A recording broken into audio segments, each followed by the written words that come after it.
I am finally done my exam, or almost. I got 2 questions left. I am taking a pilot exam. This is really just a practice, but if I ace this, it will make my trip feel good. So, right now it's dark out. It's about It's about 8:50 at night. I'm about to go to sleep because I have to wake up early tomorrow. So yeah, let's see the moment of truth. I got 2 more questions. So I believe this is the correct one.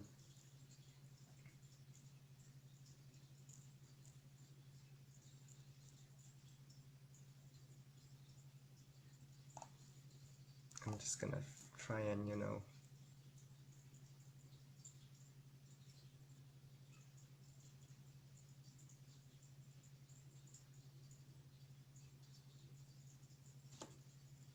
Okay, moment of truth. Let's see. Yes! 90%! Don't think I ever scored this high. I actually did practice a little bit, although I never took this exam. Now I'm confident about taking my private pilot exam. That's the step 1 of me being a pilot. But first, I also wanted to make good videos. So we will catch on tomorrow, and you'll join me on my trip. This means I can finally enjoy my road trip, plus enjoy my time on the slopes, guys. Okay, so let me explain about this trip. So on the first day, or even just the first part, I am going to be going to this resort called Inn of the Sea. It is approximately 60 miles away from home, maybe a little more. And then for second part, later half of the day, from Inn of the Sea Resort, I will be ending up at Parksville Community Park. So once I get there, I'll show you what it looks like. But in a nutshell, it's a playground that's free, but it's not just any ordinary playground. There's a really beautiful beach beside it. And the playground, let me tell you, it's like a theme park type playground. There's rides and everything, and it's all free. So, and then finally, we will end up in Tofino. This will be the first day. And then I'll be staying in Tofino for 2 nights. And then on the third day, we will be relocating to Mount Washington Alpine Resort, and we'll be there for 2 more days, and then of course back to Victoria.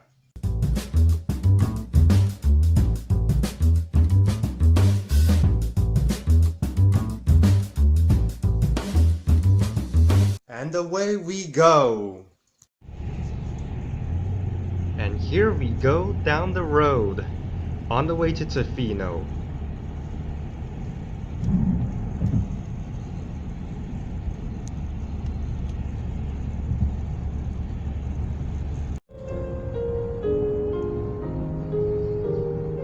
We're more than halfway to Inn of the Sea. The snow is pretty heavy here, as you can see, even though it's sunny.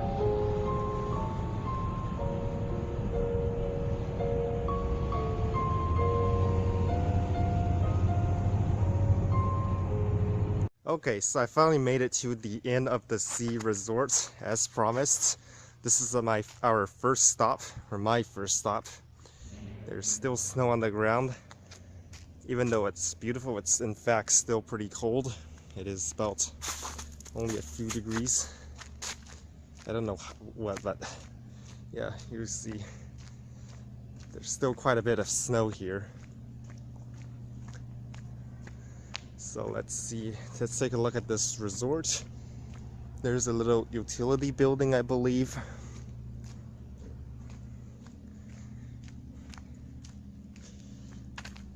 So let's start with the entrance. Let's see here. This place is actually pretty cool. There's a little playground. Because our next stop will be a giant playground in Parksville. So that's coming up for you guys soon. Whoever's watching this video or movie, I should say. But yeah, nice little place. Still snow covered. It snowed a lot yesterday, like I said in the video. But yeah. Hi. That's what the resort buildings look like itself. They're pretty big, as you can see. 3 floors. And the price here is actually pretty reasonable. But I'm actually not staying here, as I explained earlier in the movie, but yeah. Ooh, it's even colder here in the shade.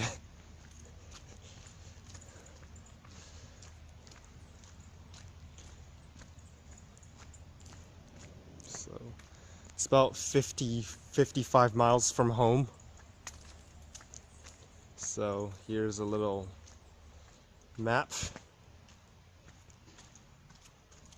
I also take one of these as well. They're free to take. There is a pool, as it says here.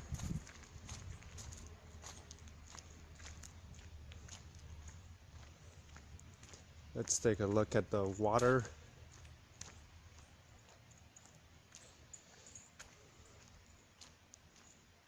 Oh, it says no vehicles, but I can pretty much walk past this point.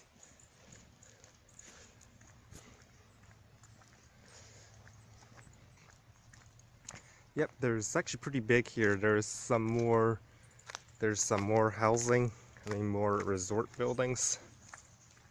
Ooh, that's pretty cool. The water is not froze over. There's even a hot tub, as well as a swimming pool.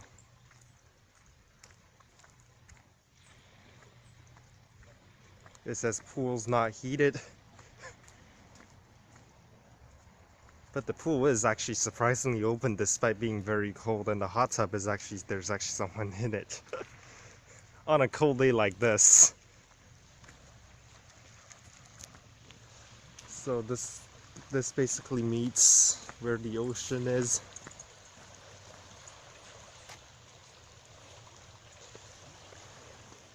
Finally starting to warm up a little bit, but it's still pretty cold.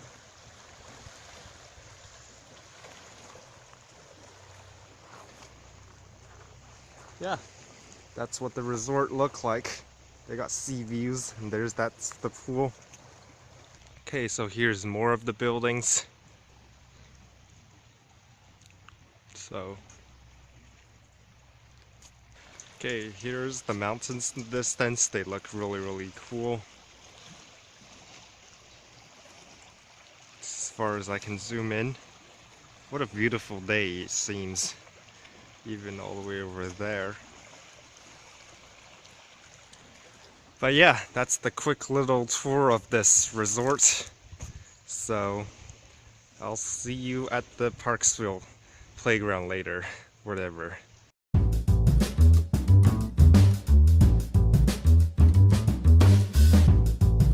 Okay, so I made it to this Parksville Community Park. It is very, very big. As you can see, it's one of the biggest parking lots I've ever seen for a park.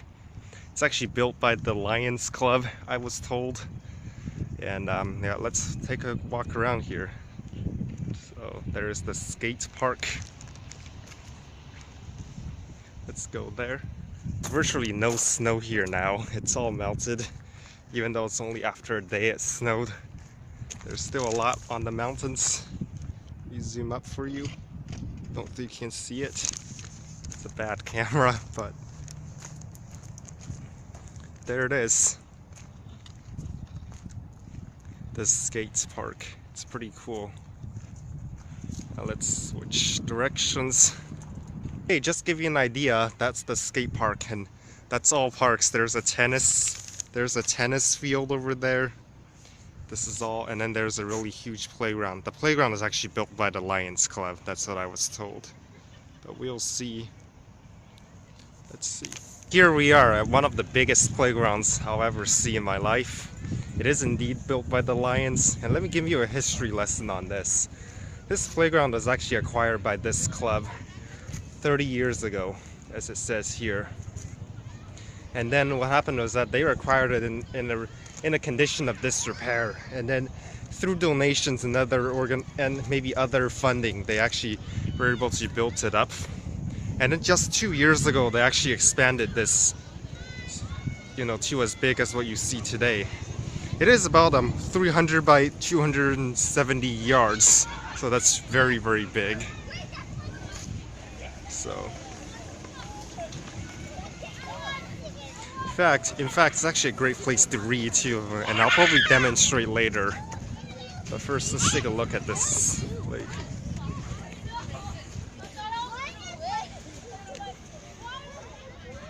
There's even a water park here that's also, and best of all, this is like all free, including the water park. And then there's a beach, but right now the tide's up. But I'll show you what it looks like. So the park look like, and this is actually all made from recycled tires and other recycled rubber material. There's still some ice left, but yeah, just give you an idea. Which is really this is really sustainable. Like, the sustainability of this park is also very high, as a lot of the things are actually built from recycled stuff, so including probably the swing set and everything. And of course there's a zip line as well, which is pretty cool. Here's some more of the playground itself. This is how big it is, and just this playground is actually, you know, pretty. And then actually, before it goes back onto the road, there's actually about, I don't know, about 600-700 yards worth of park before we hit the road. So that's how big it is, and including a beach, this is like 2 miles worth of park from the road all the way to the end, especially when the tide's going out. Like, so I actually swam here one year. Except the water was very cold.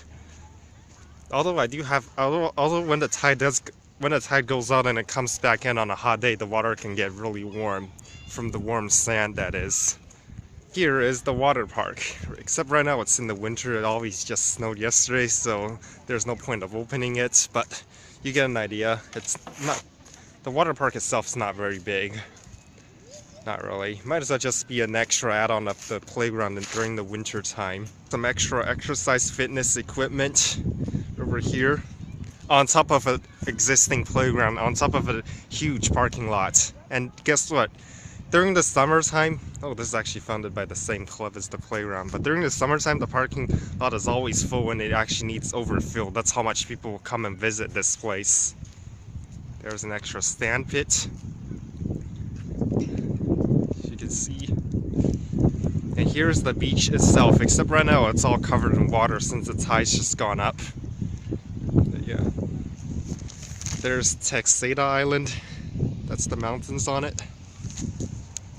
Yeah, you can only get a little bit of the beach since it's all tide goes up, but even when the tide actually cools up like this, it's actually really shallow for the first mile or two, since it's all, in the summertime, this is all dry and it's all beaches when the tide's out.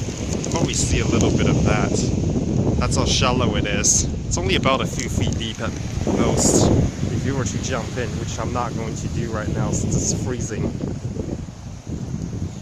Borer Rock is also about 1.5 miles long if you go from that way all the way to that way. I'm actually in the middle of it. So, okay, so in conclusion, actually, the city of Parksville actually paid half for this park, and so does the Lions Club. They paid half as well, so it's a 50-50 split between the non-profit organization and the city itself. And then the park is actually free to enter, as I stated earlier. Free to visit. Everything is free, including the water park, the washrooms and everything. Free showers. So, it's a very long boardwalk, like I said. And then there's actually an RV park and an RV resort just towards that end. And then that tall building is actually the beach resort. That's actually Independence, obviously, but you know, it actually gets a really beautiful sea view as well as beach view when the tide is out. So there's actually about 200 more yards until we hit the tennis court. Just to let you know that. Maybe even 300 yards, I don't know. It's pretty far. That's how big it is, like I said, I keep saying. That building is actually a public washroom as well as a change room. There's actually showers in there. They give you free hot showers in the summertime, but there's no point in showing you that. It's just any ordinary shower with a washroom, really. I think this park actually has the most benches as well as picnic tables I've seen with any park out there. So just before I show you the tennis courts and all the other courts they have, Let me do a reading test here. So I got a few magazines from when I was young. It's very old, but I kept them in good condition. So yeah, what a perfect place to read, really, even on a windy day and cold day like this. It's just so satisfying. You can be reading along halfway, whatever, and then, oh, I want to look at the playground, no problem. I want to look at the beach, no problem, there it is. If I want to look at the parking lot, there it is as well. So yeah, this magazine itself is about, I don't know, a dozen years old now, but it's still in good condition. We're back at the sign, but we'll keep going, so.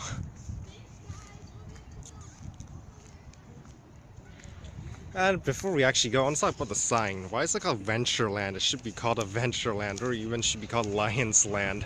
I can name a park better than this. This is one thing that they didn't do it right. But overall, the trade-off is you get an amazing infrastructure like this. Let's keep going. So here is the tennis court itself. As you can see, it's actually pretty big, even though it only has for 2 people. It's actually bigger than an average size tennis court. That's one more thing I want to show you. And then there's a really good playing field. Let me show you that as well.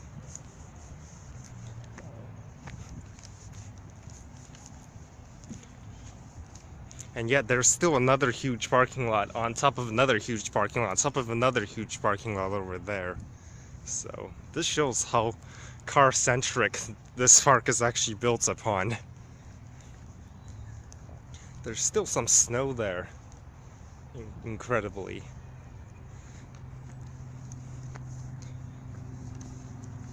So let's see here.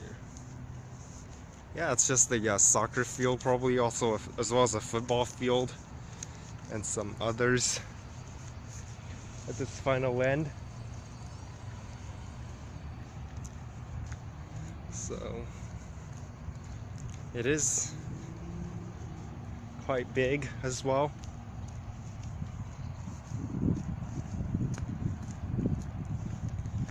Yeah, the field is actually bigger than your average sized football or soccer field, because it's probably about 200 yards, if maybe more that way. And then there's another huge basketball court, and then another washroom over there.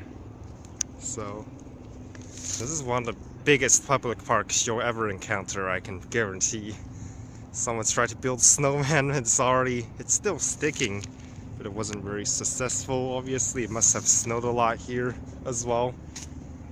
There's still some ice here, really thin ice. It's like partially melted. But just to show you that, it is indeed still pretty cold, even though the sun's out. It's probably a few degrees above freezing still. Let me show you everything here. Some more ice. There it is. It's the multi-purpose basketball court. There's room for 2 teams because there's 4 hoops, and it can be also used for some other purpose. So let me show you that. This is how big it is. And this is on top of that field, as well as the park that I showed you earlier, that it took a long time. It probably took like half an hour just to, no, maybe a bit less, like at least 20 minutes just to walk across the park without, you know, at least to see some of the basics. Okay, so here we got the Parksville Curling Club. This is actually separate, but it's worth mentioning. There's a windsock on top of it, which is something you wouldn't expect from a curling club.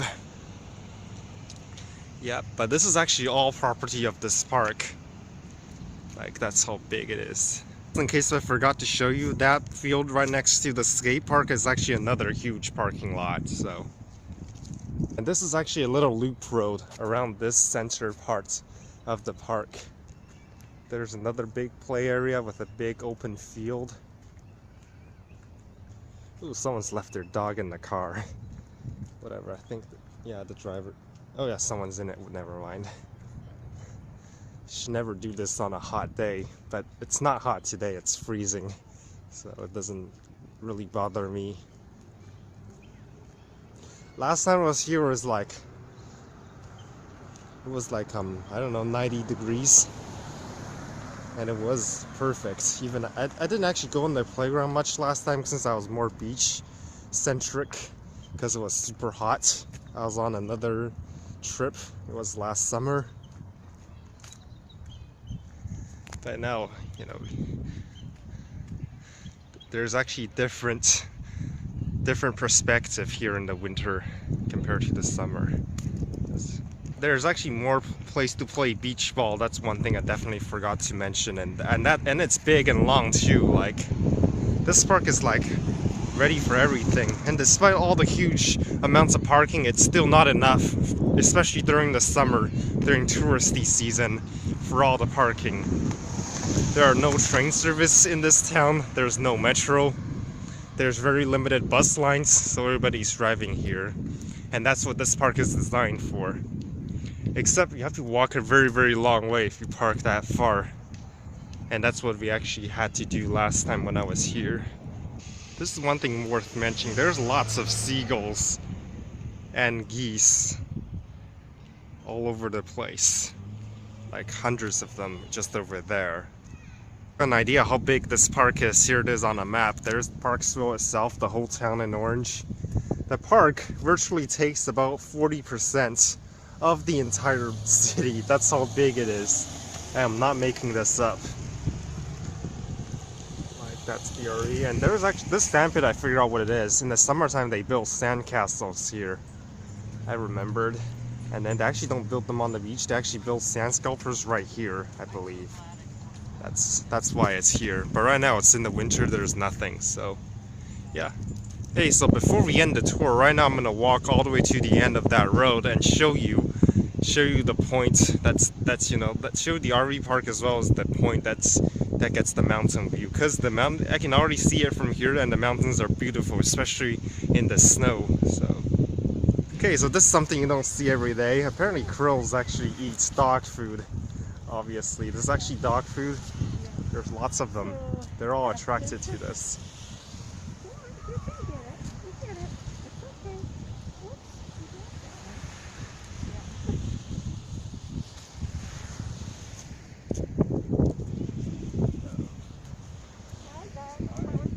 So this is actually just a little good interruption before we get to the edge to show you the mountains. We can already see the mountains sort of that way, but they aren't really tall. And that's another mountain I want to show you. It's actually a bit inland. That's actually called Mount Earlsmith. It's about 5,500 feet in elevation, and there is tons and tons of snow up there. Like, in a few days, where I will be, maybe in like a few minutes from this video, you'll see tons of snow where I will be. Some more shots of the feeding. She's feeding it. All dog food.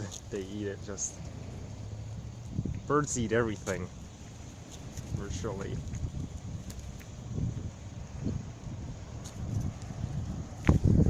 There's a few more. Dog food give these birds a lot of protein, and that's what they need. So feeding the dog food may be actually encouraged, contrary to popular belief. Or that's what I was just told by that lady. A beautiful shot of the beach here. And this is still at the same park, can't you believe it? Like, this is all, that's how big it is if I zoom in. That's how big it is, and it's about a mile from the road, and we're still not at the end yet. There's some extra parking space along the road here. So it is snow covered. And because of Earth's curvature, it's probably very, very, very far away. You can only see the top end of it a little bit. Like, all the way over there. Like, it's probably 100 miles away, I'm estimating. Because there's lots of snow on it, and that's actually just the top. It's actually, the mountain is actually not small, even though it appears to be very, very small. So, this is something that looks pretty cool towards the end of this park. Yeah, that's actually just the, the edge of the park's, water part. I mean the part that's facing the water, as well as the resorts. And then when a part faces the water that continues back onto the road, there's still another mile of park of what you can see, plus another mile. That's how big it is, to give you perspective. And we're about at least 3/4 of a mile to the part that's facing the water, which is, the sand sculpture area. So that's how big it is. I'm getting a really good workout walking this distance. And here is the mountain view. There's actually a little, you know, I don't know what you call it, but a little sand, you know,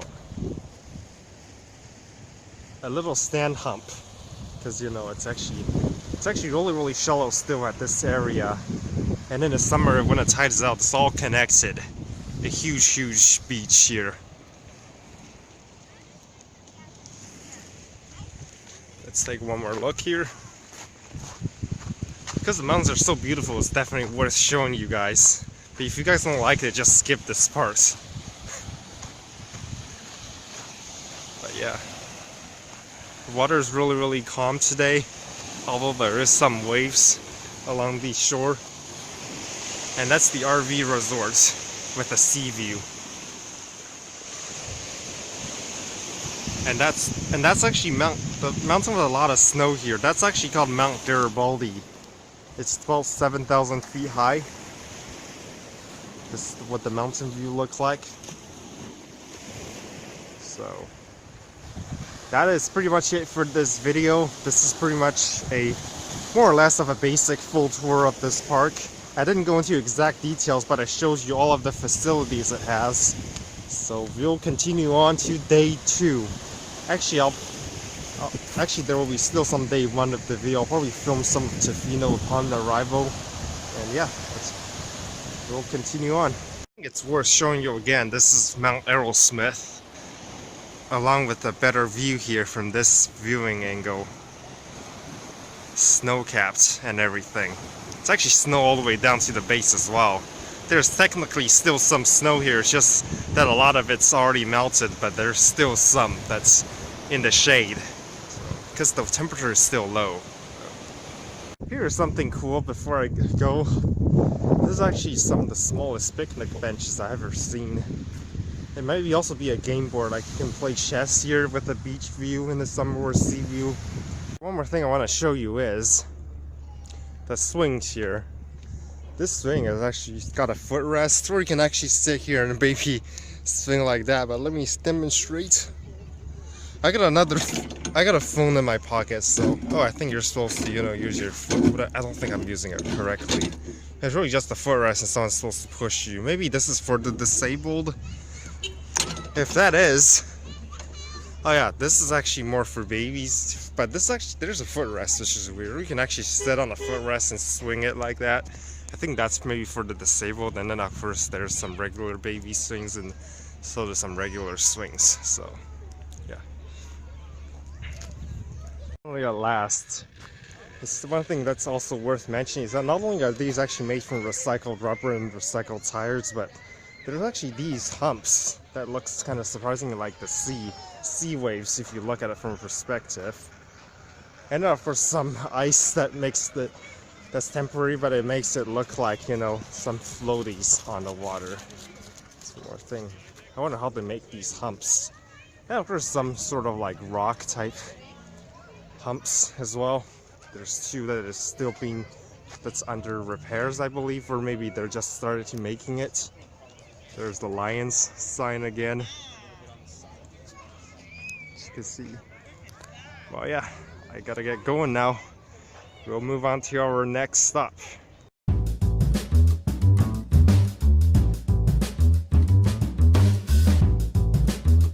This is our midway stop.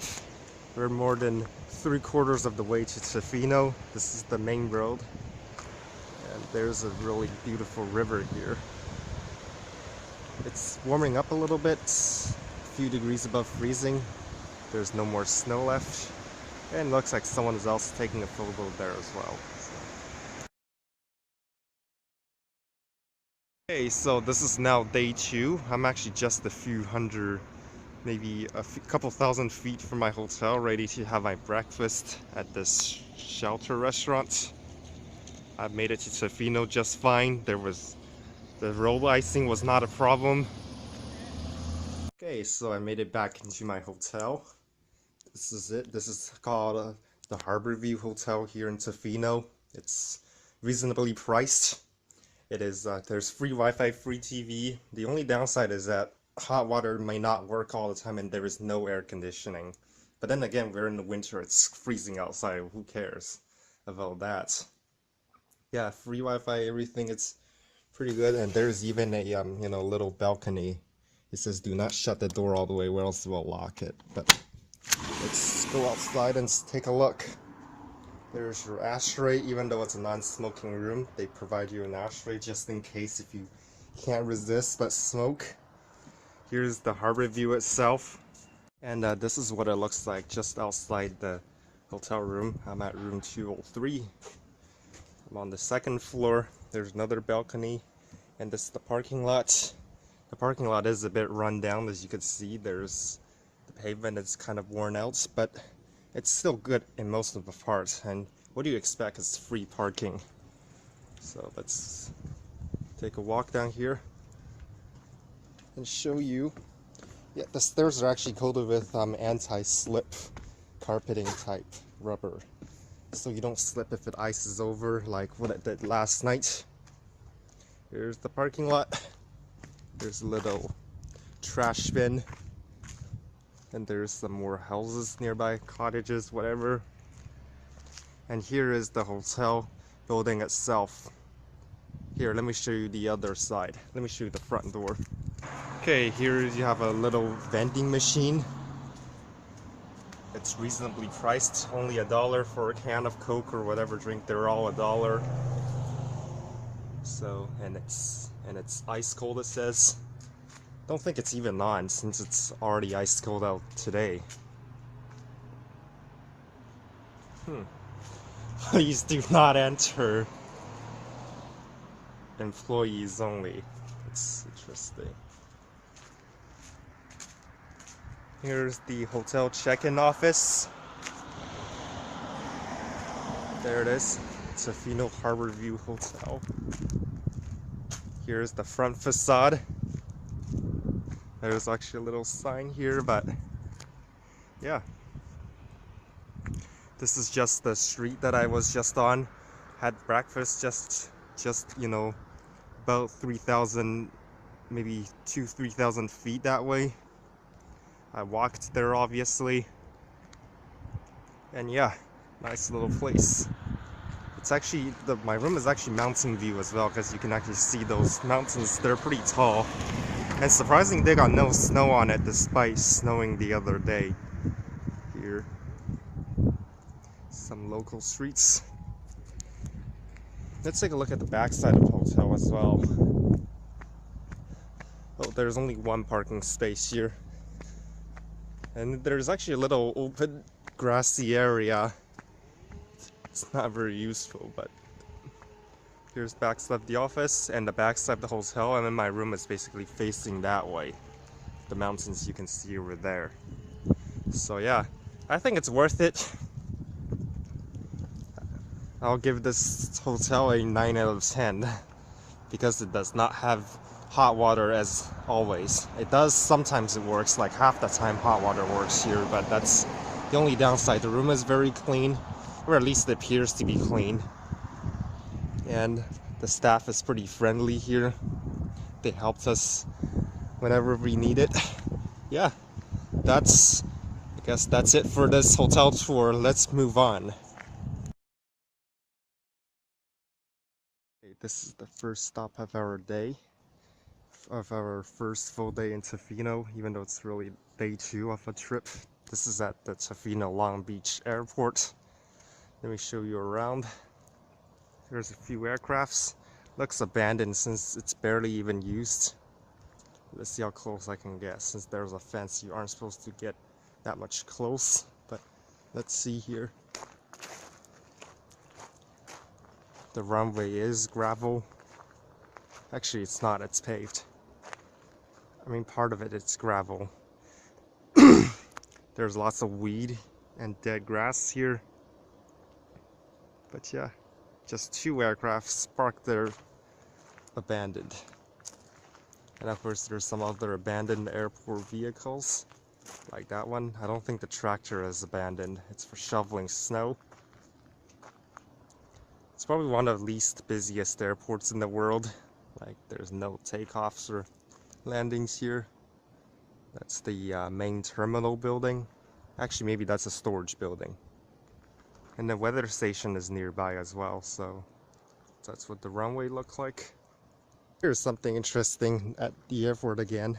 There's an abandoned little cart. Don't know how long it's been sitting here, but it's all rusted away. There's the original steering wheel, it's all gone. The shock absorbers are all rusted. Don't think they work. The front tires still hold air, but the rear one, they're like all rotted away. As you can see, the tread is all separated, and so is the spare. And here is the exhaust pipe. Look at this. It's just all rusted away. Right there. Don't know what this vehicle was originally used for, but it could be a tractor or something. It looks all stripped down. That's actually the main terminal building.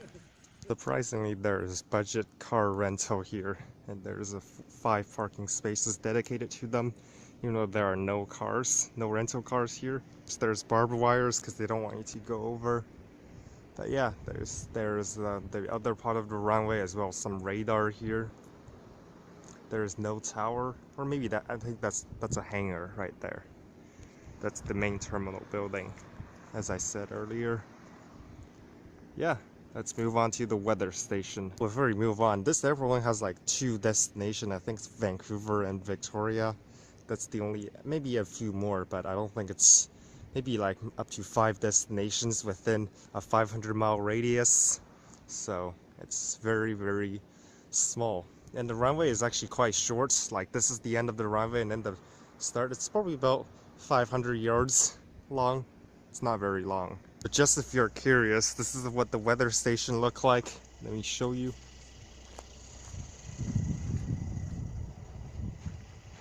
Yep, it says weather station here. It's the main building. Let me show you where they actually, measure the rain and everything, in case if you're wondering how a weather station works. Here's another utility trailer for semis that's parked here. That is the weather radar. Of course, barbed wire, it's don't want to go in. You can still see the airports and the 2 aircrafts parked there, as well as the main terminal building. It's actually right next to the airport. And then that is the rainfall gauge, I believe. And of course, there's another probably abandoned telephone, payphone type. And yeah, can't find the thermometer and everything, but you do get the rainfall gauge at least here. So yeah, that's where they broadcast the weather. Here we are. The beach is really long, as the name suggests. Even though that might not look like beach over there, like 5 miles at least, it's actually all connected. And it's pretty much infinite, because that's the Pacific Ocean.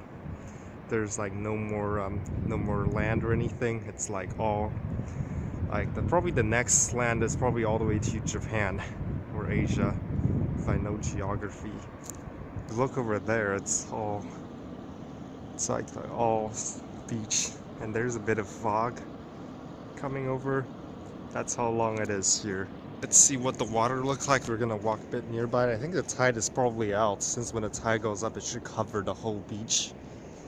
But now it's just, yeah, there's a bit of jagged rocks in the distance, but other than that, it's all, it's all infinite. Like, the next land is probably like 7,000 miles away. So this is really the edge of North America here. Of course, there's the lush forest.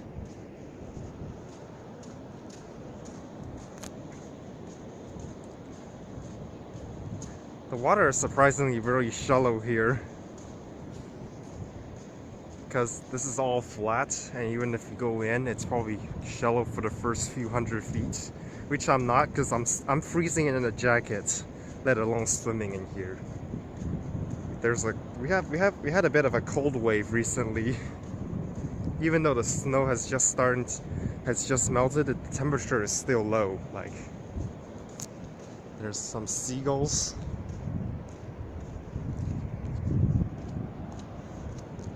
This is like really far from the shore, and we're still not hitting the water.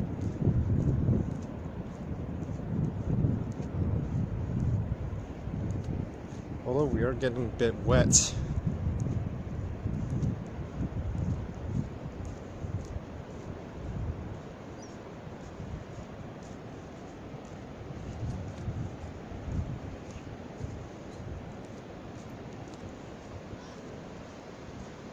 Yeah, I wouldn't want to go in any further and get cold and wet. Look at the sand. Look at the sand engraving. This is how cool it is. This is really on the shore. Water's getting a bit deep. Wouldn't want to go in with my sports shoes. They're really expensive shoes. That's as far in as I'll go. But you get the point. This is what it looks like. It's pretty much edgeless. So, and yeah, that's how far we are from the shore. That's how big this beach is, and it's really long as well. There's at least like 5 miles that way and 5 miles that way. We're at the second beach. This is called Wakasai Beach. It's actually connected to Long Beach, even though we drove another 5 miles this way. That's the same mountain, the same edge. It's actually really tricky to get down, because this is actually all ice, not sand. So that looks like the end of the beach here. Get onto the beach again. It's all connected to Long Beach. Those were the rocks that I showed that I were, you know, if I zoom up, probably still can't see it, but those were the rocks that I were facing that way. This is about 5 miles away. And here it is. There's actually another building to that way. We're much closer to the water this time. Our next stop will be Ucluelet, which is another 10 miles that way. But this is it. There's a lot of people still surfing, despite only being about 5 degrees right now. +5. And yeah, let's take a walk here.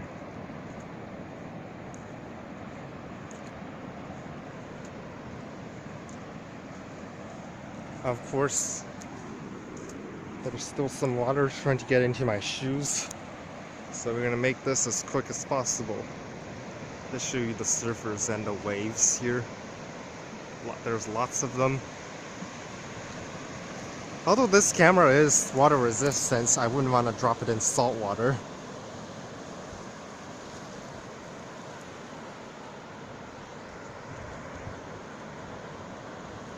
Okay, here it is. We're at the edge. Some waves here. Yep. A lot of surfers still, despite being ice cold here, the water. So I'll see you at the next stop, which is Ucluelet, and I'll show you around that town a little bit. So this is our first stop in Ucluelet. There's this pretty lighthouse here. Still, that's the Pacific Ocean. So this is what the lighthouse looks like close up. I finally made it. A while back. There's lots of islands over there, and if you go there another 100 miles, you get back to Victoria apparently, but there's no roads. There's a little cliff, so you must be careful not to trip. I don't think there's any way that goes around. It's just cliffs everywhere. Yep, pretty much. A bit of urban exploring. I would not go that way. It's just... Yep, here's the entrance. Probably it's locked. And yeah, there's no way I'm going around there. But yeah. So that's pretty much it for this lighthouse tour. And we're gonna move on to another viewpoint.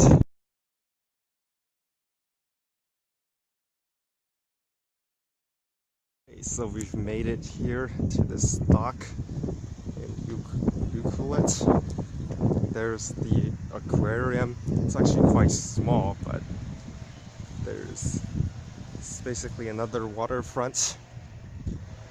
There's a little resort with some sunroof on top. There's some washrooms. Let's take a look at this aquarium. I mean, it is closed, but you can still sort of see inside.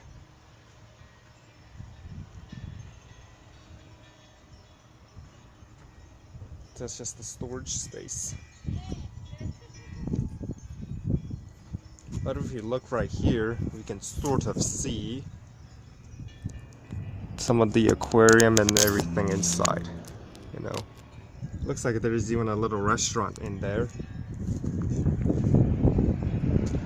So there's the resorts again.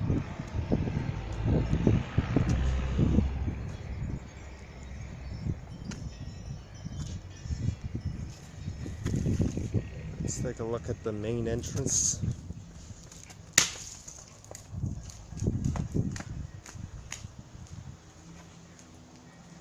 Yep, that's what it looks like on the inside.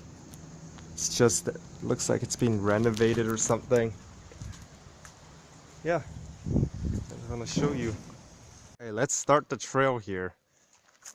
There it is, this another sign. Let's get in. I wonder where I think that just goes back to where it is. It's not a trail for mountain biking as it says here.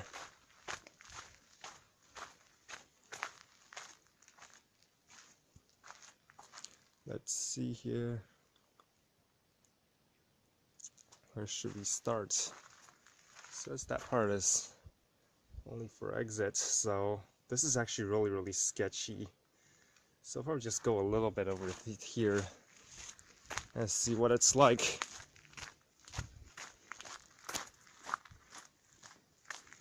It's actually really sketchy in here. There could be foxes or something.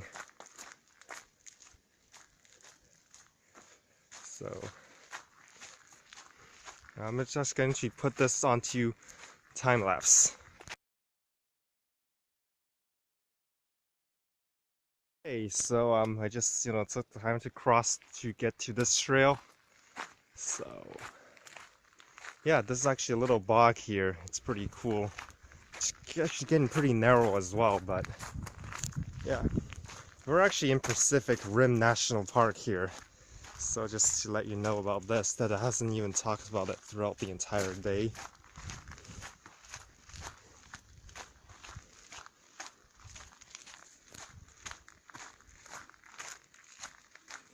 Yeah. Might as well fast forward as well, so. Actually something pretty unusual. It says there's carnivorous plants that actually eat insects like mosquitoes and flies and other types of things like wasps. So yeah, let's continue on as long as I know how it works. It actually uses some kind of like glue-like substance that attracts, and then the insect actually sticks on, which is pretty cool. Not sure if you can see it today because it's winter.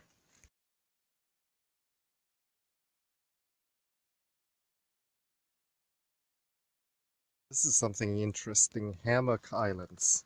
It actually talks about it. Let me give you some time so you can actually read what it says on it and show you what it is. So yeah, still on the trail after about 15 minutes. The trail was really narrow, and I'm actually fast forwarding the whole trail experience since I walk rather slow. And I don't want this video to be that long, so. Okay, I made it back. That's where we started. And then that's where I actually entered. And then that's where I actually came back out. Right here. So, this trail is actually, just letting you know that it's about 10 miles away from Ucluelet city center. And we're literally in the middle of nowhere besides this road and the trail.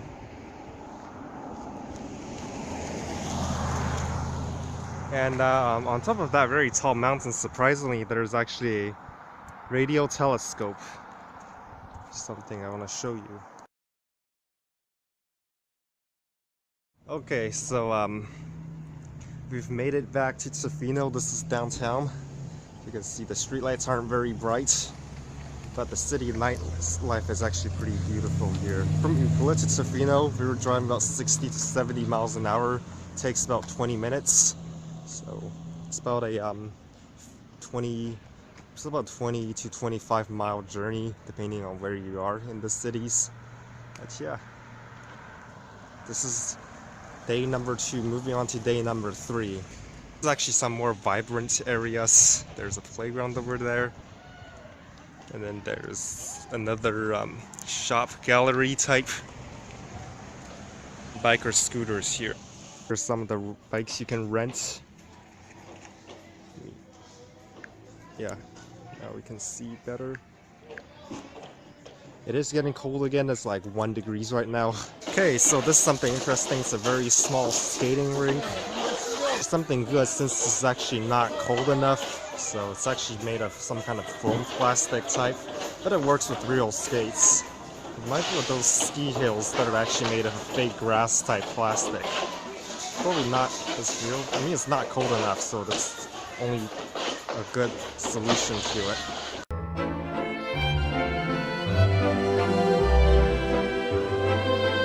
It is now day 3 into our trip. We're just about to check out to this hotel, and we're moving to Mount Washington Alpine Resort, to another hotel for another 2 days. So this is the one last shot of the harbor with the mountains. This is basically what my room looks like from my window, pretty much. The same exact harbor. There's lots of islands and mountains in here. It's a really narrow inlet. Yeah, we still got a few more things to do. It's about 8 o'clock in the morning right now, so. Okay, so we made it on top Radar Hill. This is what it looks like from the viewpoint. The view is not great. Even checking out the surroundings, there's like nothing but trees just over that way. So you can sort of see the little jagged rocks where I was at yesterday, and Tofino itself just that way. We just left the city. This is our second to final stop. We got one more stop to show you, and then we'll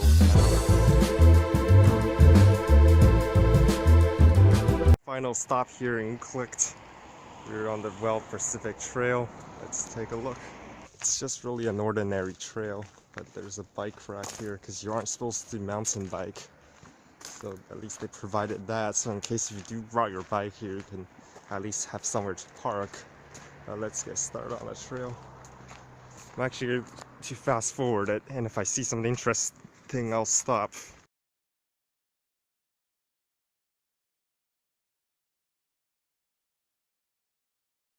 Okay, so here's with all the rocks and everything. All the waves. This is one interesting point. Not far from where I was yesterday anyways. Okay, so here's a better viewpoint I found. Look at all the waves and the rocks, how beautiful this is. Yeah, it's probably really dangerous down there as well. You can all see all the rocks, such as that one. It's definitely not very deep. So if you were to go in there, it probably just swept you to pieces. Imagine trying to boat here, wow, look at that. But it is so beautiful, and it's an endless sea once again. Not something that I'm used to. No mountains and anything. That's how cool it is. And of course we're on the forest side. It's a little viewpoint. And I'll show you one more.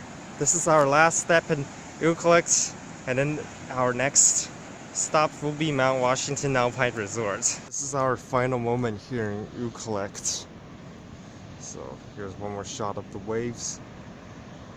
Okay, so this is just our midway stop towards Port Alberni before we head to Mount Washington tomorrow. I mean to the hotel today. So this road is actually pretty busy considering that it's in the middle of nowhere still. Okay, so I'm just taking a midway rest. We're in Port Alberni here. It's cloudy still, even though it was sunny at the start. Gas price here is a bit cheaper. Yeah, this is the main street. So probably see that. It is a bit colder here as well, but whatever. It's probably a half an hour stop at most, so yeah. Okay, this is the highway going to Comox. We got on the Qualicum Beach interchange, and it's about a 45-mile drive.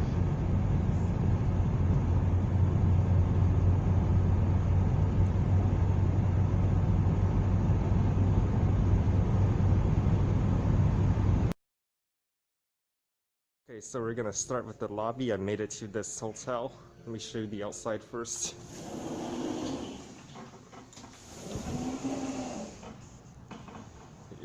Here it is. This hotel is actually one of the biggest hotels in Comox. So first, we have the main building, and I'm actually staying at that right end. So that is one. And then in the distance, you can see there's a clock tower. That's another luxury hotel. This is a mid-luxury hotel, I should say, or semi-luxury. There's plenty of restaurants here. Let me show you the parking lot first, actually. So, yeah. We have the West Coast Pub. The Flying Canoe, I mean. So, yeah, and then here's the street. That's actually called Cliff Avenue. This is the Western main building. So let's go in there and see what it's like. There's a little outdoor sitting, relaxing area lit up by lights that aren't very bright. And of course the parking lot lights, only one of them works. And same with the other one. Maybe they're doing it purposely to save energy, but that's my guess. I'm not quite sure. Probably let him go first. Don't want to get hit. Oh, he's parking. Whatever. Okay. It says hotel guests only in this video. Well, I am a hotel guest. So, it does accept this card. Let me show you how this card works. I'm actually not in this building, but let me show you anyways what it's like. This is the first floor. There's an elevator room. I'm not going in there. There's the menu for the Flying Canoe. It's actually another restaurant which I'll show you later. There's the laundry room. There's the stairs. I'm actually gonna take the elevator. It's just that much faster. We're not gonna go into details every single floor, but I'll go to every floor, show you a little bit, and then continue on. So let's go to level 2. Strangely enough, even though it is second floor, it says it's on the 5th floor, and then the 6th floor. This is not for superstitious. It's for other purposes that I don't know, but there's it's rooms like that too, 500 to 518, and then 600 to 618 for level 2 and 3, even though it says it's 5th and 6th floor, which can get quite confusing here. So this is technically the second room, even though it says it's on the 5th floor. So yeah, just want to show you some of this. Don't want to get too much. And then here's the view from the second floor. It's not great, but it beats living on the first floor like me. So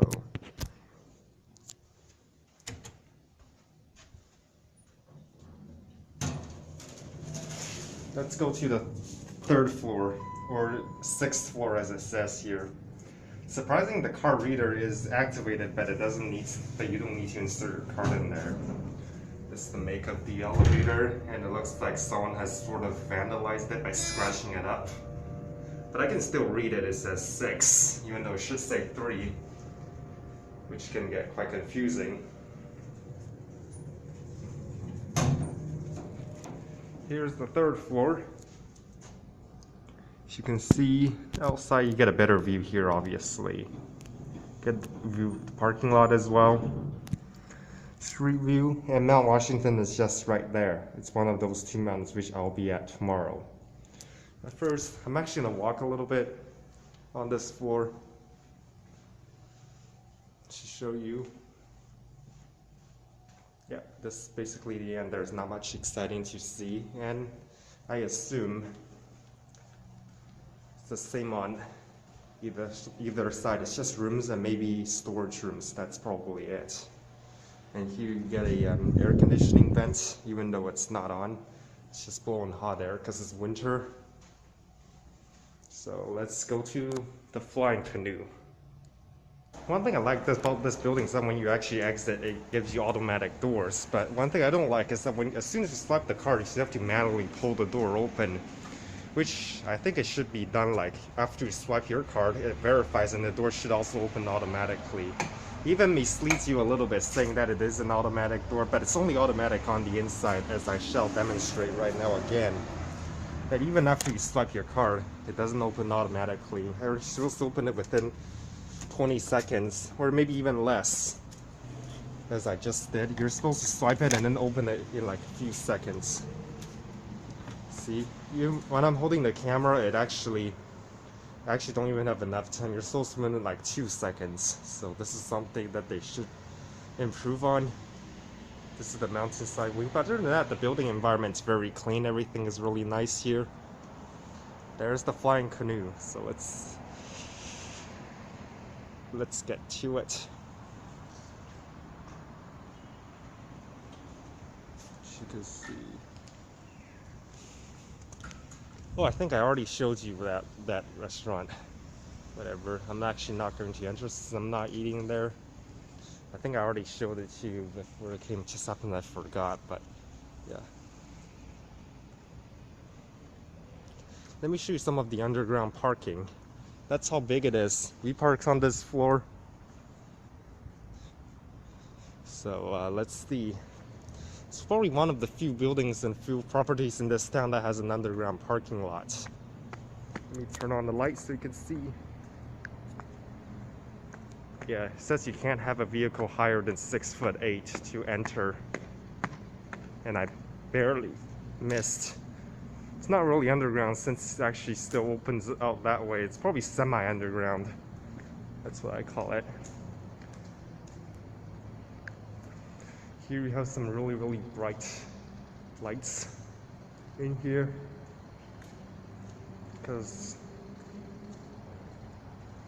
And speaking of which, there's actually access points to get back up. I guess I accessed it the wrong way, but is there something wrong with this light? It's super weird, this light, since like only half the bulb lights up. Maybe it's LED, maybe it's got 2 bulbs per single housing. Maybe that's could be it. But yeah, I should have gone down this way, but whatever. And then there's even more parking on that side.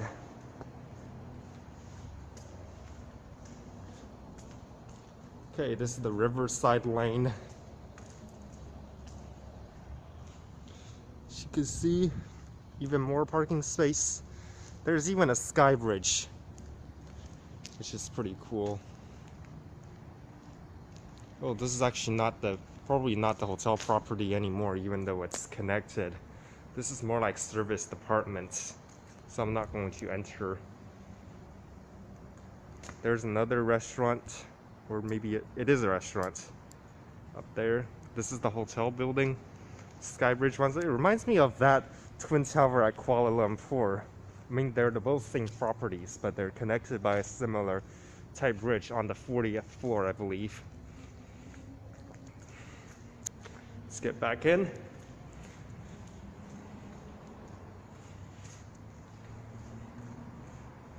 I'll show you the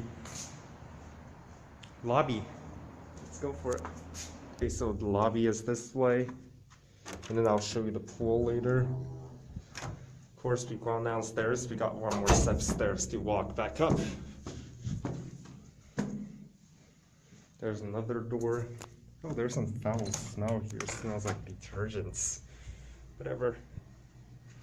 And we're back to the entrance. One more set of stairs. I'll go up later to see what it is. But yeah, here's the lobby. There's another restaurant. That's the restaurant that we probably just saw just outside. The parking slot, and then that's the Sky Bridge, which I'll show you.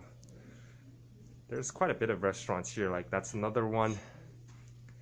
I mean, this place is considered luxury. It's a 4-star hotel after all. It's much colder here for some reason. Yet we were just down there. That's where we were. That's where we just were actually. That's the underground parking lot, and we're on the Sky Bridge. Let's see if I can actually get there by any chance. Nope, I don't think so. That's for senior living actually. So let's get back to the lobby. Some more meeting areas. There's the lobby itself. I mean the check-in area, this is the lobby itself. Got a great sitting area, as well as some Christmas trees. Tomorrow's Christmas actually, at the time of me filming this video. There's really high ceiling here, so. And my room is actually just this way, which I'll show you now. Yep, my room number is actually just about 50 feet down this hallway. There's another vending machine as well as an ice machine. Not much excitement on this floor, so I won't bother showing you that. So, got a really nice fireplace here. It's about 0 degrees outside, so. The second floor, which I'll show you now. So this check-in area once again. Okay, let's take elevator number 2, or at least what I call it. It's the second elevator we'll take in this video. And then we'll show you the pools later. There's another restroom right over there. I don't think we need the card, no. Second floor, at least this one gets the floor correctly. Not misleading. This elevator is made by Richmond. The other one's made by Thyssen Cup, or at least that's how I pronounce it. Maybe I'm wrong. This elevator is a lot more basic, it's not vandalized, so it's probably newer as well, or maybe it's just better maintained. There's the AC vent.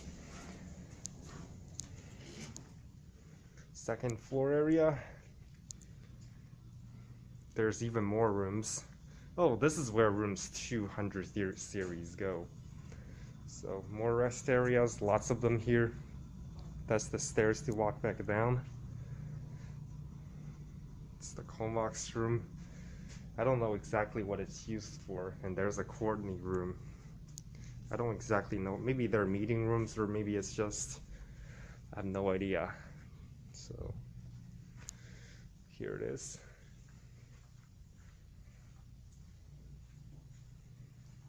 Yep, there's the rooms. And of course that's the exit. Let's see if I can see through. Yeah, that goes back down to first floor. I think probably goes back down to the parking lot staircase that goes all the way down, so no point in showing you that.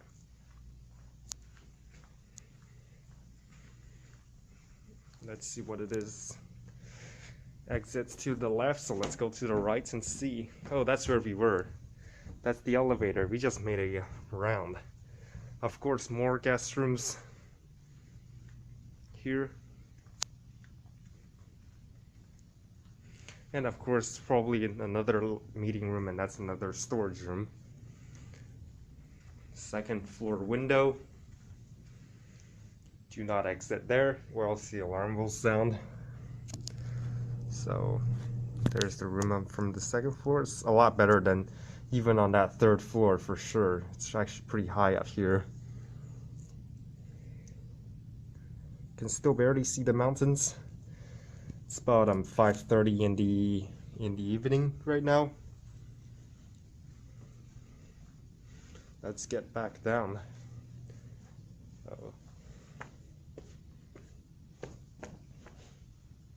Cool things that you actually have a window and you can actually overlook the staircase, even though the elevator goes right next to it. So, what the basement looked like. So let's get down. As I expected, it goes to the parking. If you go to the right, that's where we just were. That exits to the parking lot. This is the elevator room, which I'm not going to show you. The pool is to the left, and that goes back to the lobby. So let's time to take a look at the pool. 6 a.m. till 11 p.m. Oh no. It says the pool is closed, which means I can't really show you that, but maybe the lights. Oh yeah, the lights do turn on at least. Let's see if I can actually open this. Even if it's open, I'm still not going in there, but nope. You can't. It's locked, even with a card. So we can sort of see if I zoom up. Let's see if I can turn on the camera light. Nope. I think that makes it even worse. So I'm gonna turn it back off. But you can kind of see the stairs that lead to the pool. And I think that's the hot tub. Nope, that's the pool. It says it's 6 feet deep, so that's the pool itself. It's a very small pool. And then the hot tub is just beyond the pool a little bit, like behind it, I mean. So, yeah. One thing I want to show you, even when the pool is open, it says you can't have glass and there's no lifeguard. So, yeah. For that building, let me turn on the camera light. It doesn't really work. Turn it back off. For that building is that it's more for luxury suites. That's probably, you know, that will probably cost more because I'm staying at the cheaper end for the lower end for lower price. I really don't mind if it's luxury or not. I just want accommodation. Oh yeah, the restaurant here, and that's pretty much it for this hotel tour. Let me show you what the overall property looks like from here. So you can see that's the main building and everything. The restaurant, and then the second floor of that restaurant is hotel rooms again, as that's why we went up the elevator and showed you. This side of rooms don't even have windows. But yeah, I'm staying at that end. And then that's the luxury part. There's a wellness center, and that's where they moved the gym to, in case if you're wondering.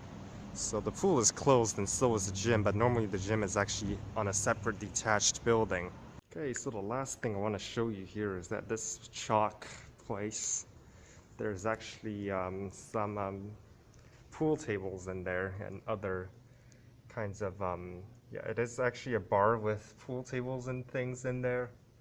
There's 4 of them, but it's closed. I'm only using my camera light to show you. So yeah, there's actually a place for chess. That's actually the chessboard as well, I believe. So yeah, the last thing I'll show you before tomorrow on the mountains, guys. Okay, this is actually still the night before Mount Washington Alpine Resort. It is time to make dinner on a budget. Don't know about you, but I actually love rice. And let me open this up. This is actually pretty convenient. You just open up halfway. Let me see what the instructions says. The microwave on high for a minute or 2. Let's put it on 1.5 minutes and then remove the whole thing. It's pretty straightforward. I'm just too cheap to eat out since I'm already spending a lot of money. And then although I did get coupons with this hotel, I forgot to mention it's still expensive. So got this cup of rice for $1.69. And let's start. So 130 start. And yeah, just wait a while, and then it will be ready. So okay, so this is what I'm having for dinner. That's actually not mine, but got some rice here.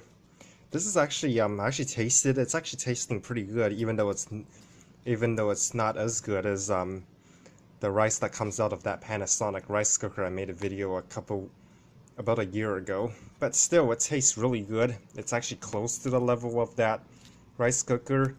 Because it's pretty good, what do you expect? And it's only $1.69, and it tastes, yeah, it's better than those ones that are offered at restaurants or anything. Yeah, so that is my dinner, and coming up with my room tour, which is the most important part that I forgot on this hotel tour. So okay, so we forgot the most important part of the hotel tour is my room. So you get an idea what it looks like, what the room looks like on the worst side of the hotel, but still a good side. It's a 4-star hotel after all.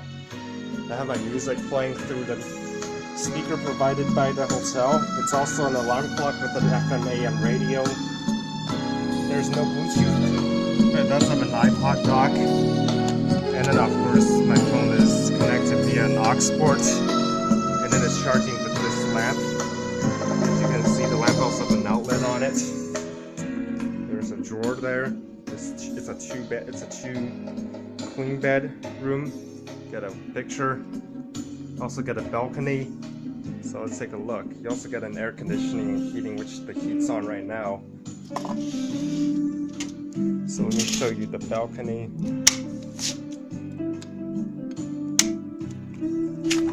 Yep, that's what the balcony look like. It is a non-smoking room. Get 2 more chairs. And then of course a fence. And then that's the secondary building where it connects to where it actually connects to the second part of the nicer part of the hotel. That's the main street, Cliff Avenue. Yeah, the balcony itself is actually made of concrete. I'll also get a light. Yeah. Let's close it, lock it, close the blinds. Here's a table with a chair, a work area, and another chair here. You also get a coffee maker, a water boiling kettle, and then an ice tray. Also, in addition to a microwave, and then a small chest fridge with freezer, couple coffees. You get your carbon monoxide and smoke alarm, of course. Then the sprinkler, emergency evacuation plan. Got your clothes iron board as well as a clothes iron itself right here. Of course, place to hang your clothes.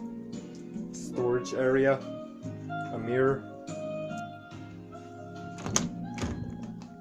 Of course, the washroom, as you can see, with a pretty big mirror. The toilet is quite small. The sink and everything. Of course, a full bathtub, and then the hair dryer. So, of course, a shower as well, made of marble. So yeah. Of course, there's the washroom fan. And I guess that's pretty much it for this room tour. Hope you guys enjoy it. The music's really good with this speaker. It's really bass as well as treble. So yeah, that is pretty much it for this room tour. Next up, we will be seeing you at Mount Washington Alpine Resort in just a couple of seconds for you guys in a video cut. Okay, so this is now the next day, this day 2 at this hotel. And I'm going to show you where I had my free breakfast and show you the environment that I didn't cover yesterday since it was all dark. Here it is. That's actually where I just eat. She's just cleaning up. She's really nice. And here is the glass wall that overlooks the parking lot that I was just talking about earlier yesterday. As you can see, this we were just where that's the secondary apartment building with the sky bridge over there. Yeah, let's take a walk outside.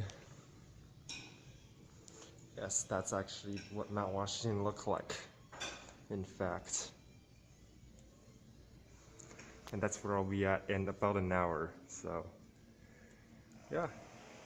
This is the last video before we go up, and that's the whole point of this documentary type video, so.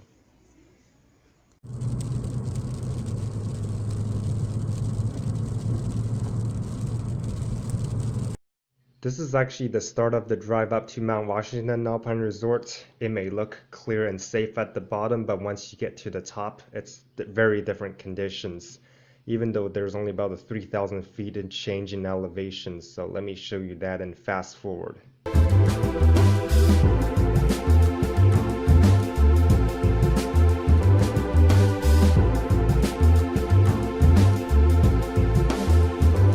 Made it on top Mount Washington Alpine Resort. Here it is. That's the rental building. Here is the main building. Already got my skis on. That is the Eagle Express. Right next to, actually right left to the other chair. I forgot what it's called, but that one's a lot faster at the startup, but they're actually at the same speed.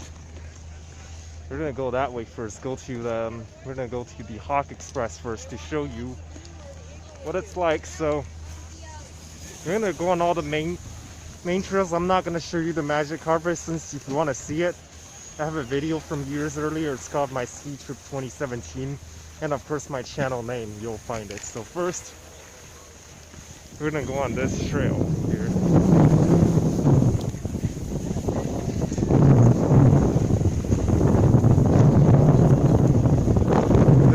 This is the main street basically. That's actually part of the magic carpet. I gotta focus. It is a beautiful day, even though there's some light flurries. Okay. We're hitting about 50 miles an hour right now. I totally shouldn't be going this fast on a main street, but yeah, I can feel it in my ears. Okay.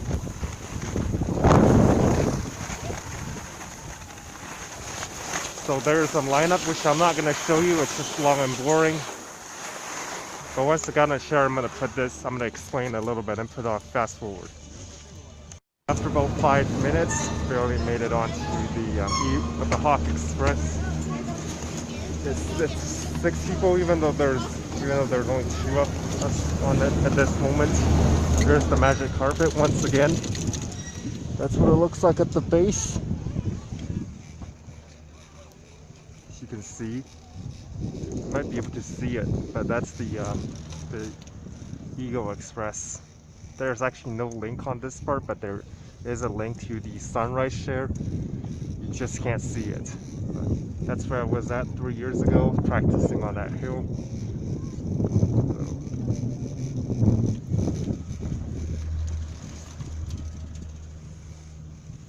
And it's about a 5-minute ride, I'm estimating, to the top.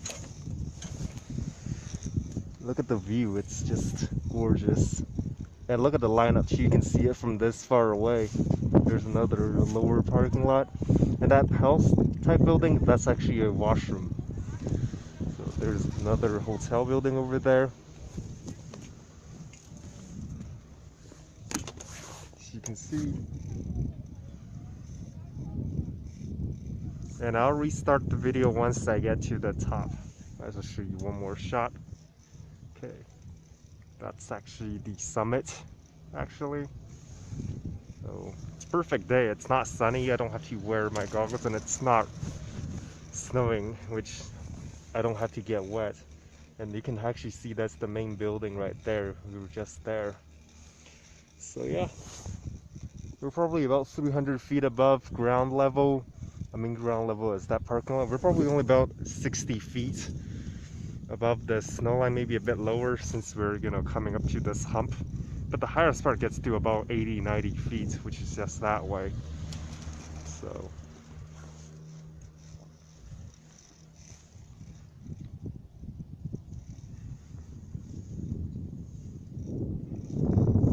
yeah, we're probably at the highest part right now. No one has skied there, but there's one set of ski print right here.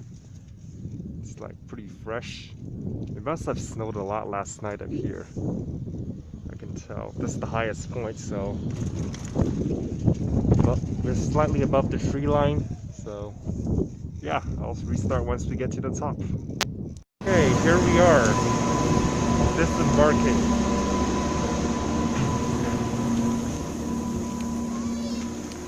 So we're gonna take a look at this map first before we continue.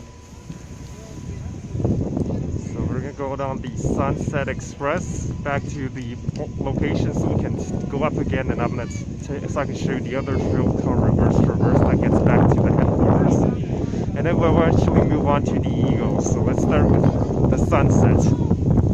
We're gonna go on this part because it's less steep, even though it goes by a cliff. Look at the view.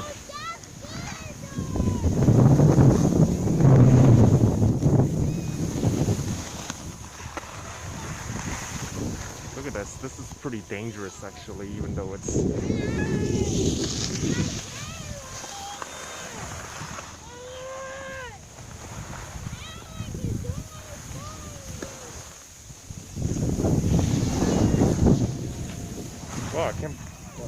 let's speed up a little here. He just marked the trail for me, so it's a bit more flat.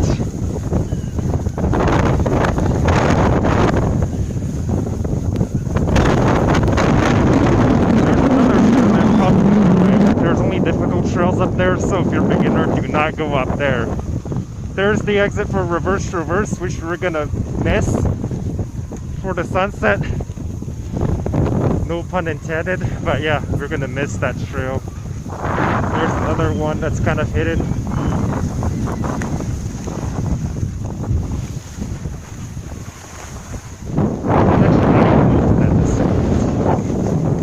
Yeah, let's get going here. It's even steeper right here, but there's no one around, which is good. We've got nobody to crash into at least.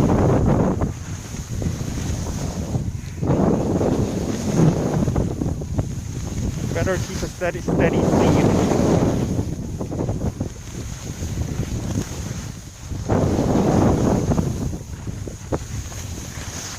I think it's good to speed up a little bit now.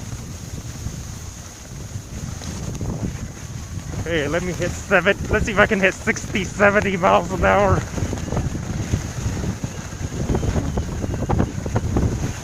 Nope, that was only about 55.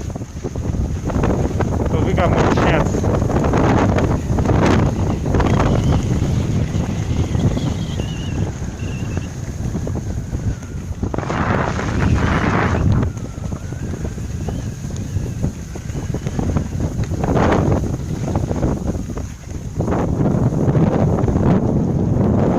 It may appear slow on video, but in fact I'm actually going very fast right now.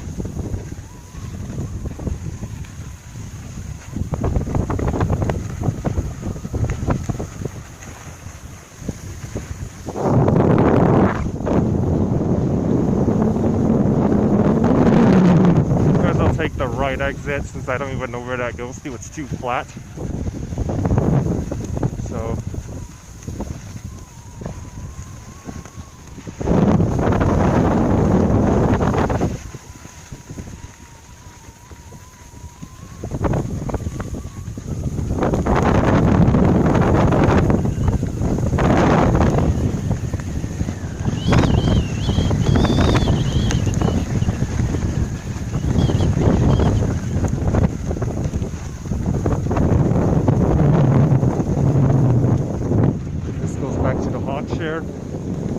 take the right exit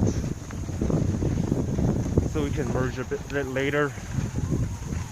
Don't know why, but just cause.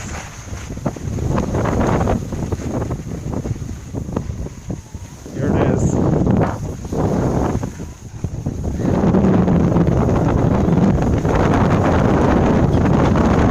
We're in the fast lane right now, so we don't have to go slow at this moment.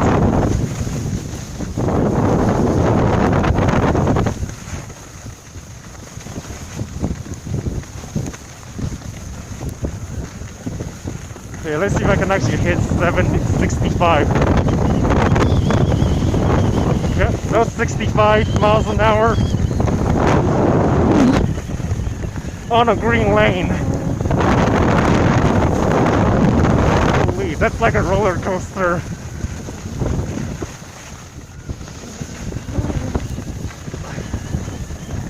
This camera have a speedometer, but it's not that accurate. It says we were going 65 for 1 second. Here we are at the other lineup. You can go surprisingly fast even on a green lane, so I mean on a green way. Back at the lineup. Here at top once again, the view was amazing. This is the top of the chairlift along with the operator's building type. There's a little valley down there actually. We're very high up. We're gonna go on reverse traverse this time so we can get back to the headquarters and go on the Eagle Express. Here.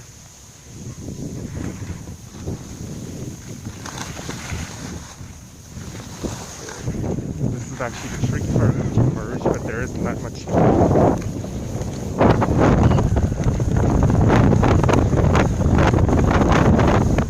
We're running out of time, so I'm gonna speed right up. Don't even bother with the turns. I wish these skis were more stable so I can go even faster. But yeah, they're cheap, $25 Craigslist ones. The cheapest. I did have it tuned up for another $15 to do a basic tuning. There's no rust, they're in good condition. They're made by Atomic. So this is actually part of the reverse that we're on right now. You obviously saw we took an earlier exit.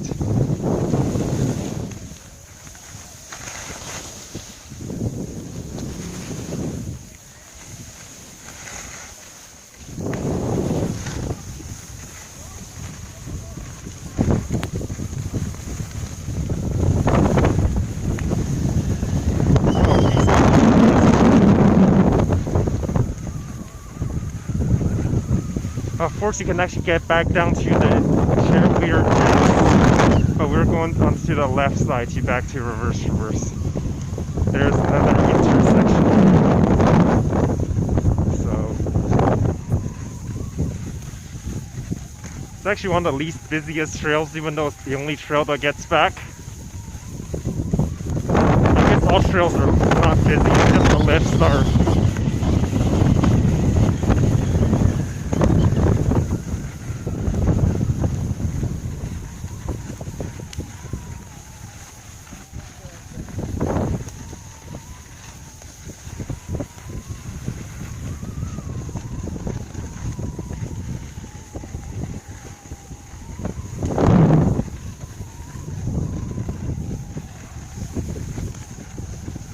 Just doing a steady 40 miles an hour. There is a bottleneck coming up, which everybody slows down apparently for some reason because the trail isn't steep enough. So better maintain the fast speed.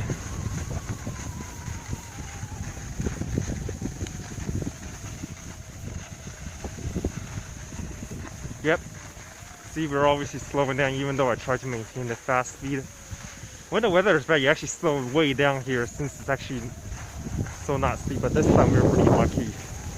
We didn't actually have to restart. Here's another cliff, and it's really narrow here. This is the hardest part of this this run. So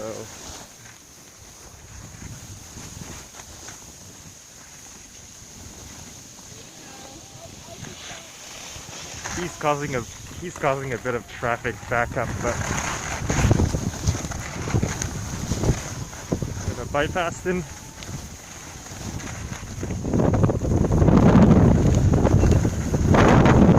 That's what I call it, going to extreme speeds.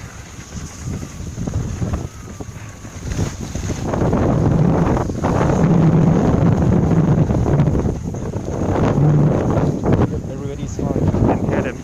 Dodged him. That's right. Yep, and we're at the Eagle Express. Before we can't see it, but that's what it says. And a little bit of a blue run.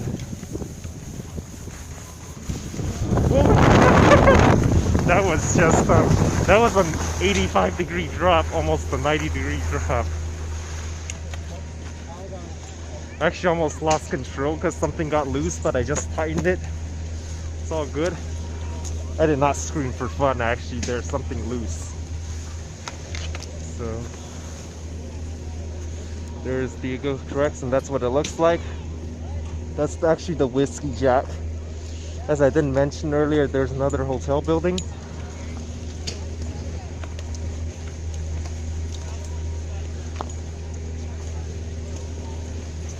So we're gonna line up here and we're gonna take the Whiskey Jack next. The Whiskey Jack is harder to board since it doesn't slow down, obviously. And then eventually we'll hit the Sunrise chair, hopefully. So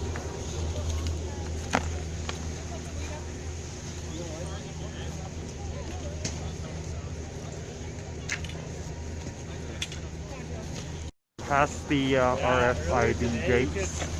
Show you how boarding works because I didn't show you on that last chairlift. So it actually opens. I said to text my ticket in my pocket. And then this one does not have one of those loading gates. So I actually prefer this way. reduces one bottleneck. The Eagle Express only sits 4 rather than 6. So, and it's a bit longer too. This ride lasts about 10 minutes. So, and we're on.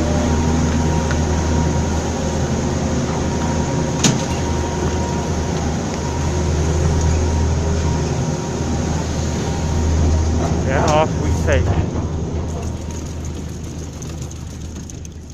So this actually goes pretty much to the top of this mountain. As you can see.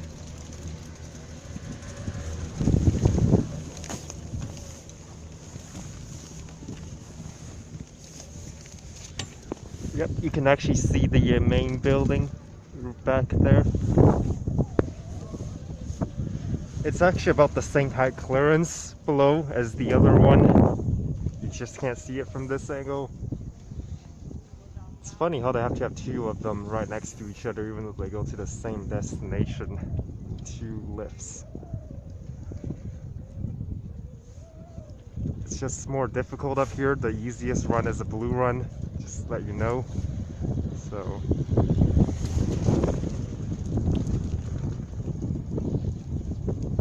yeah, I'll show you once we get to the top. I'm actually gonna fast forward this.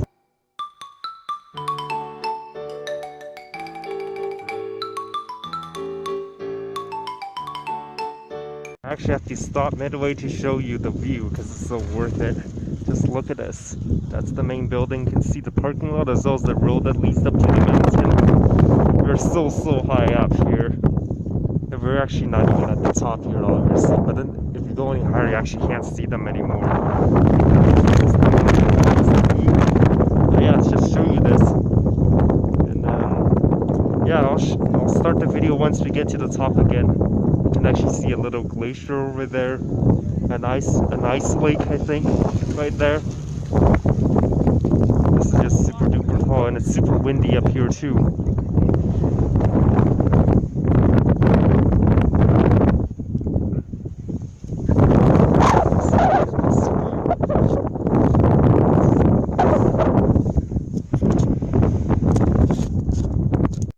Before we start, we're actually going to start off on either one of these trails before we're going to start on Coaster.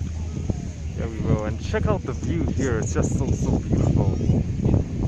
That Twilight's right next to where just behind that little hill, that's actually Formby and Devon Island. That's the town of Comox, where I stayed at the hotel. Across this Powell River. In the summer, the views actually get even more amazing, so everything. The map is all snow covered. There's even a little tower up there, a broadcasting tower. So yeah, it's time to start our descent. Just wait for them to clear. Here, I'll clear myself.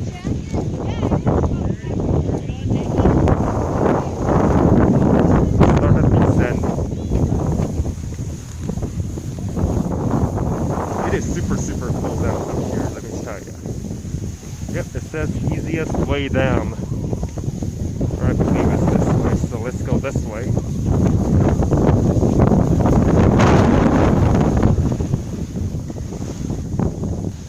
Sorry if the quality isn't great. But this is extremely hazardous.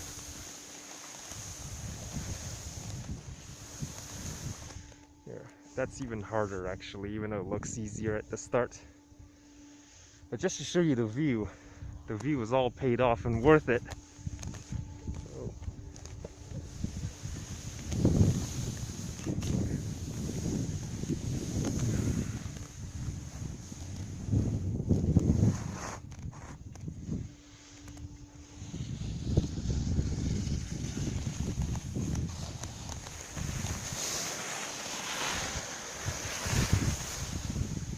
You're supposed to descend by going sideways.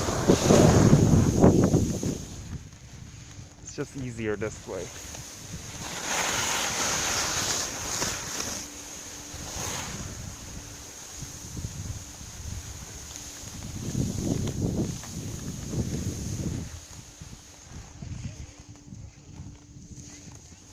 still see the main road up here.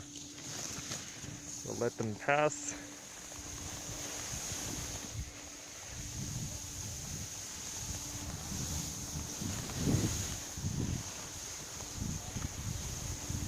And once we hit a flat area, I'll speed up, hopefully.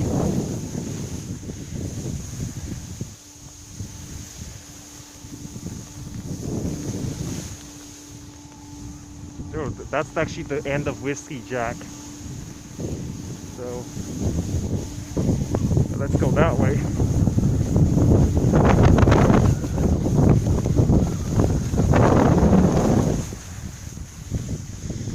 We're gonna go on Linton's Loop. That's actually a terrain park.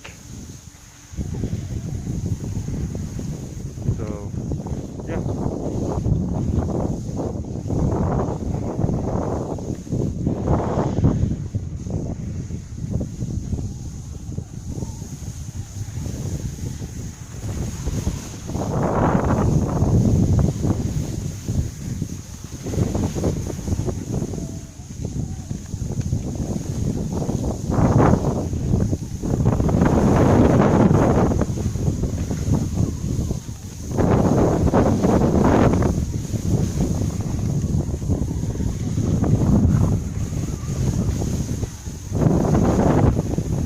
It's actually not that hard. Only the beginning part is a bit hard. So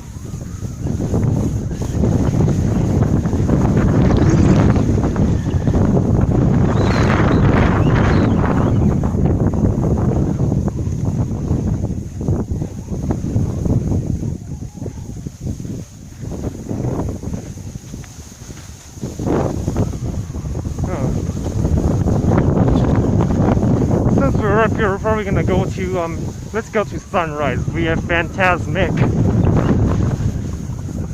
So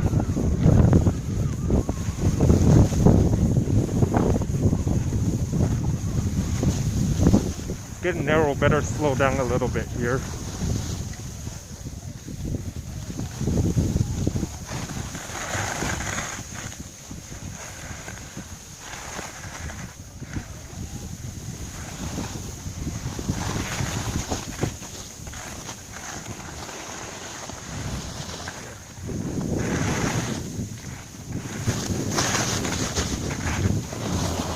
Yeah, even 10, 15 miles an hour feels pretty fast here. So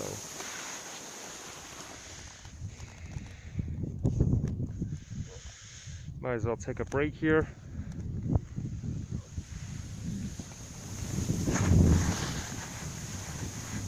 No one. So let's see here. Let's go that way. I think I've been here before once. Yep, that's the main road. Might as well go this way, it's less steep. Since we can already see there, but you can't see here, I'm going to show you this way.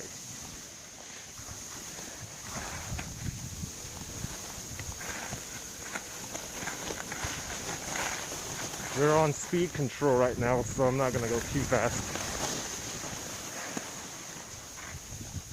Since it's already steep enough.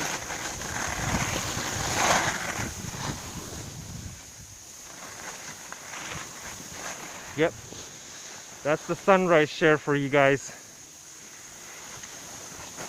We made it across the mountain, sort of.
Okay, so you can already see the bottom. Actually, I stopped the video. It's too hard for me to record and ski at the same time. So sorry about that, but it's for my own safety. I'll record once we get to the bottom to show you what it's like on the chair. Made it onto the Sunrise Express. Took me a while to get down from there because it's not even, not like last year. There's an extra parking lot here. And then loading this chair is actually not easy either, since it doesn't slow down at the base, so I can't video that or else I'll fall. And there's nowhere to put your skis, unlike the other one, so it has to dangle like this. Sits floor as well, but I'm the only rider this time. As you can see, there's that main road that I was just talking about. And yeah, I'll show you once we get to the top. I want to point out this chair is that this chairlift is that the chair is actually run the opposite way. Instead of that way going up, that way is going down, unlike the other ones, which this might interest you. And of course, the view from this angle is also amazing. Look, this guy's making TikTok. You can see. Made it to the top. If you can see over there, that's actually the Eagle Express along with the Whiskey Jack. I was just down that way, so I'm gonna see if we can head back, hopefully, back to the Eagle Express, because there's gotta be a way back. Actually go back or not.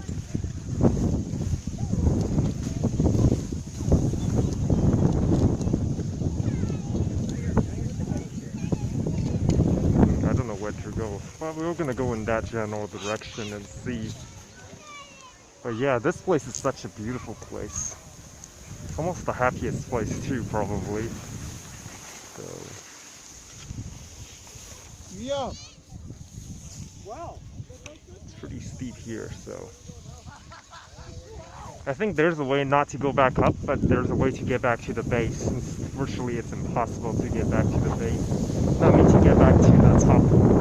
Without going up hills. So you're gonna try and get back to the base. Back at the same location as the other, where the other chairs led up. So I'm actually gonna take, that's actually the terrain park. They're surprisingly close to each other, so. Wait a sec, oh yeah, it is. Never mind. Yeah, there's a little fence. Yeah, I think you go that way. So. Here, I might as well video and show you the terrain park. Probably can see the small part, but that's actually the things that you can actually do tricks on skis or snowboard, and it's lit here too, even at night. So, but I'm just gonna use it as a regular run since I'm not that ready yet.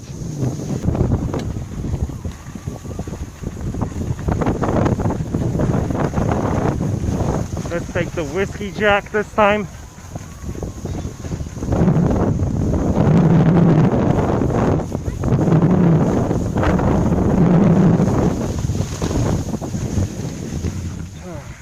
The line's a lot shorter here, so which is better since the chair moves at lightning speed, even at the station. So yeah. Not recording at this moment, but I just did.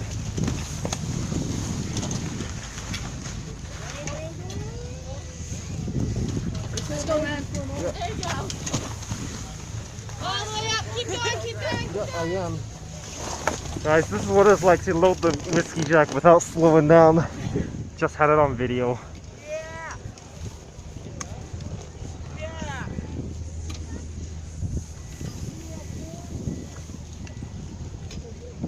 That's where we were. There's a bit of rust here. Can you breathe? I can't breathe. Hey! Shut the fuck up! Yeah, I'll show you once we get to the top. Top of the Whiskey Jack, as you can see, We're gonna go on a coaster probably. I mean Linton's Loop. Because coaster is that way too steep. So let's start with Linton's Loop. And then I'll sign off after this run, so.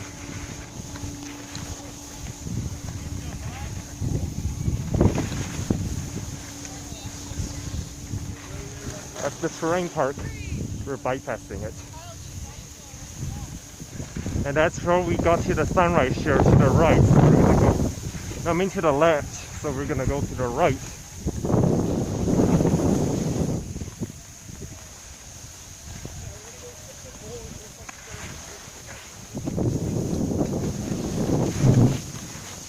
I have to put my goggles on.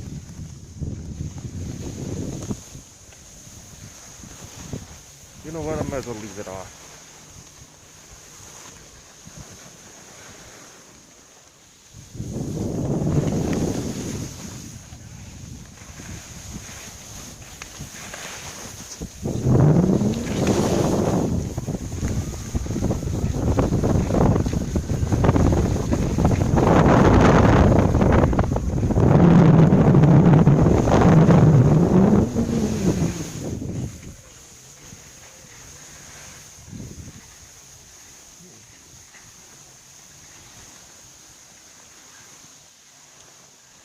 Let's see here, that's the rainbow.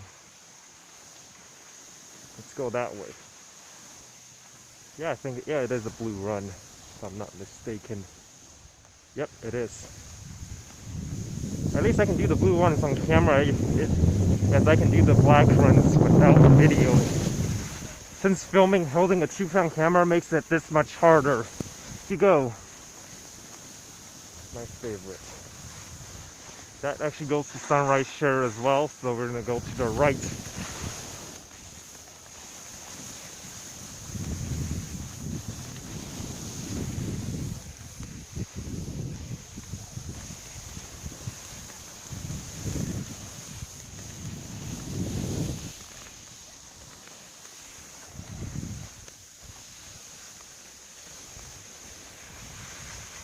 This is actually pretty fun, just going down sideways.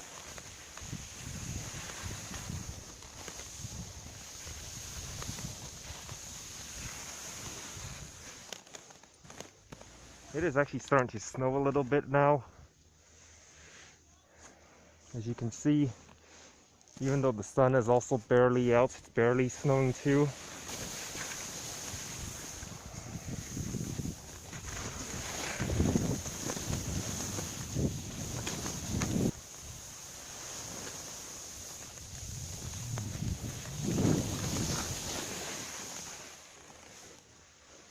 Yeah.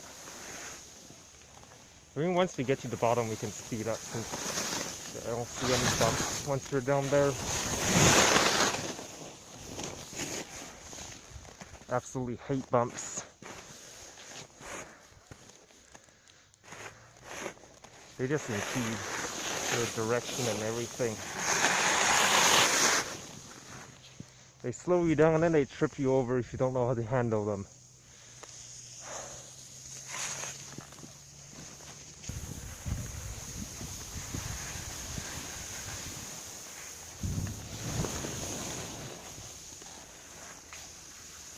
Some more bumps, but they're not as big. I'm just gonna slow up, speed up.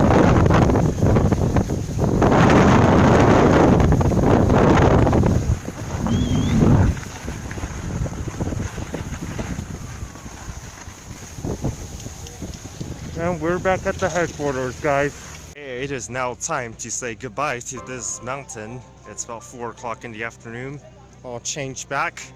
It is time to leave, time for me to leave at least. So that is pretty much it for this documentary. I hope you guys enjoy it. As always, stay subscribed, and till next time, auf Wiedersehen.